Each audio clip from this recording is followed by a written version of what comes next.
At what point should an entrepreneur consider and reconsider the viability of a business model with an appropriate exit strategy?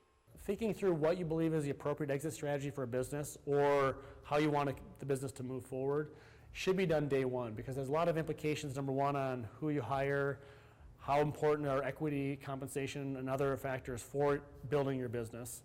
If your plan is to build a business and then exit in 5 to 10 years once you've built a certain level of a business, then tools like stock options and stock grants and equity can be an important component of attracting the appropriate talent. If your goal is to build a going concern business, then you may decide you want to look for partners, equity partners or other partners, and have that expectation up front that we're not going to grow this to a point where we're going to exit. We're going to grow it, and then once we reach a certain level of profitability, we may decide we want to kick off a dividend stream to our investors, and then look at a more of a succession planning type approach where at a certain point you may want to exit the business, but your exit is somebody else's entrance as a partner. You see that much more in local businesses where someone's looking to retire, exit.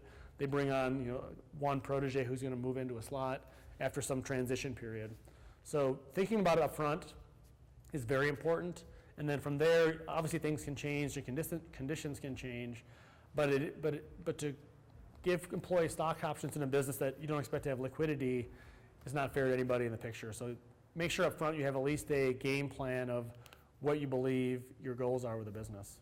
So another way to think about exiting is there's certain milestones where exits happen, and this should also play an important role in what you're thinking about with your business.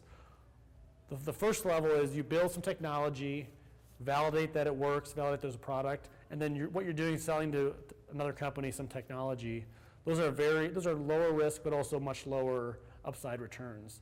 The next stage might be to actually validate a market, build a business in that market, and then exit at that point. That's a longer term objective, higher upside potential, and but there's also more execution risk. And then a very rare one these days is going all the way to an IPO and becoming a public company.